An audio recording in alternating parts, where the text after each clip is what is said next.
yung pinaka-workflow. Kasi when we are learning new technologies, new skills, kailangan malaman muna natin siya, paano natin gagawin siya from zero to hero, from zero to adept. Ito yung you need to import muna lahat ng photos ninyo. May strategy po tayong gagawin dyan. Then organize, then process, create, and then deliver. Okay? So, under doon sa organize, to organize this, for example, lalagyan ko ba siya ng keywords? Lalagyan ko ba siya ng flags? Lalagyan ko ba siya ng ratings? Lalagyan ko ba siya ng metadata para ma-organize ko siya? And then the process is, i-adjust ko ba siya? I-correct ko ba siya? Lalagyan ko ba siya ng saturation? Lalagyan ko ba siya ng, babaguhin ko ba yung highlights? Ganon. Create, and then you present the photos. For example, gagawin nyo ba siya for a web slideshow, gallery? Okay? So ganito, baka lumabas to sa, sa quiz. So ito yung pinaka Lightroom module natin. Makita natin, meron siyang shortcuts. So lipat muna ako sa Lightroom ko para meron na tayong actual. Okay, so nakabukas ako ng Lightroom ngayon. Ang gagawin ko, i-close ko muna itong aking Lightroom catalog na ginagamit as of the moment. So ang gagawin ko, I'm just going to click Lightroom Classic. I'm just going to close this catalog. By isang catalog lang po ang pwede nyo i-open sa Lightroom at a time. So hindi pa pwede mag-open ng 2 o 3 o 4. Isang catalog lang po, one at a time. So right now, pag nag-new catalog ako, bigyan ko ng chance na mag-create ako ng bagong catalog. As you would see here, nakikita nyo, by default sa picture siya pupunta. So gagawin ko muna is gagawa ko ng, save ko siya, yung pinakabagong catalog, para makita nyo yung pinaka-process ko kapag nagsimula ako from scratch. Let's say, image processing using Lightroom. Okay. So ito yung pangalan ng aking catalog. Saan siya nakalagay? Nasa loob siya ng pictures folder ko. Okay? Gusto nyo siyang hanapin, lagyan nyo ng tag, pwede nyo lagyan ng tag. In my case, hindi ko siya lalagyan ng tag. Yan. Save ko siya, create. So ano mangyari? Pag click ko ng create, i-close na yung luma ko, yung isa kong catalog, and then mag-create siya ng fresh, new catalog. Nag-read pa si Lightroom. As you would see here, meron ako ditong bagong Lightroom catalog file. Baka may matalong, kailangan ko bang magkaroon ng madaming catalogs? Depende po yan, mamaya i-explain ko kung bakit kailangan nyo magkaroon ng catalogs. Okay, pwede kayong, wala pong pumipigil sa inyo kung gusto nyo magkaroon ng 1, 2, 3, 4, 5 catalog. Pero best practice po is, ako isang catalog lang ginagamit ko. And then, ini-import ko yung pang catalog sa loob ng master catalog ko. Okay, so ganito po. May mga questions pa po ba? Ayan. So right now, walang laman to. Let's say, pupuntahan ko siya sa aking user account. Nasa Windows po kayo, meron kayong pinaka-user account. So ito yung let's say, pinaglalagyan ko ng lahat ng files ko sa Lightroom webinar. As you can see here, nandito lahat ng originals ko. So dito nakalagay lahat ng mga photos ko. Ito pong originals na to is, ito po yung laman nung binigay ko sa inyo na link. Ito yung lahat ng photos na paglalaroan natin ngayon. Gagamitan natin ang ating mga skills. Okay? So dito nakalagay lahat ng files ko, di ba? So doon kanina, binigyan ko kayo ng tip na dapat i-organize nyo siya. Yan. So nakalagay dito lahat ng files ko, di ba? Okay. Ang tanong, paano ko siya i-import sa Lightroom? Kung gagawin ko, minimize ko muna to. Nasa loob ako ng Lightroom.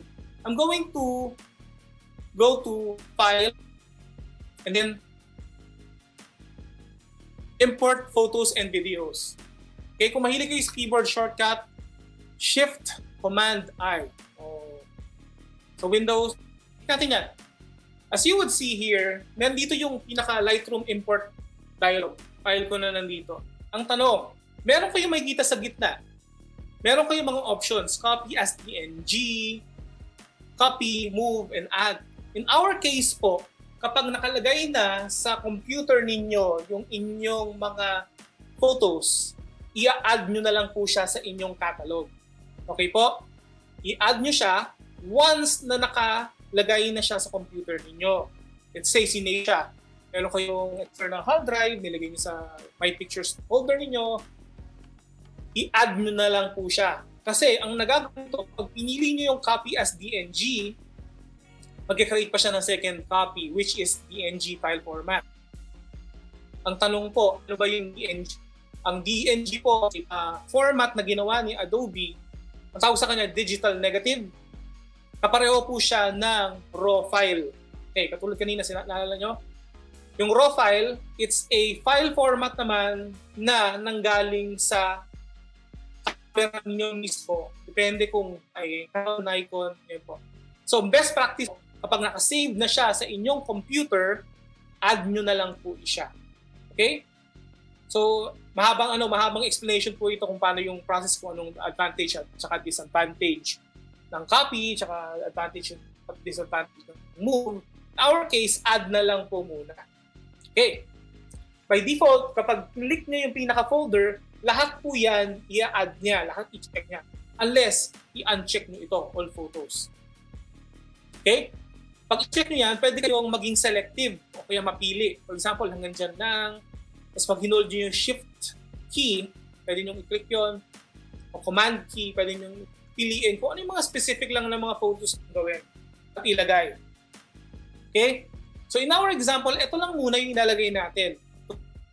Itong orange house, brick house na to. Then, meron ko yung makikita dito na minimal. So pabayaan nyo na lang po muna siya. Sa in-depth session namin, tinuturo namin kung paano ba itong minimal, itong embedded in sidecar. Hindi po yan yung padjak yung sidecar. Standard, tsaka one-to-one. Pero in our case, minimal po muna. Gawin natin siya minimal. And then, kung medyo kaya naman ng computer nyo, mataas yung processing power ng computer niyo, i-click nyo yung Build Smart Previews. Okay? Click natin yung Build Smart Previews. And then, ito yung nakakatuwa dito. I-check on dito sa Apply During Import. Ito po yung binabanggit ko sa inyo kanina na kapag, ito po, depende kung gusto nyo lang po siyang i-check. Pero in my case, kung gusto nyo sundan siya. Kung hindi, okay lang din po. Okay? Ito po yung importante. Sa develop settings, pwede na agad kayong maglagay ng mga settings na naka-built-in sa loob ng Lightroom. Pwede nyo siyang lagyan agad ng color. Makikita nyo yan mamaya. Gusto nyo siyang gawin black and white agad, pwede nyo gawin ito agad dito. And ang tanong, pwede ko ba siyang balikan mamaya? Paano po kung gagawin solution kapag na-import na yung pictures tapos nilipat yung original folder location or name ng file? Pwede nyo pong, gagawin ko siya mamaya. Papakita ko po sa inyo paano siya ginagawa.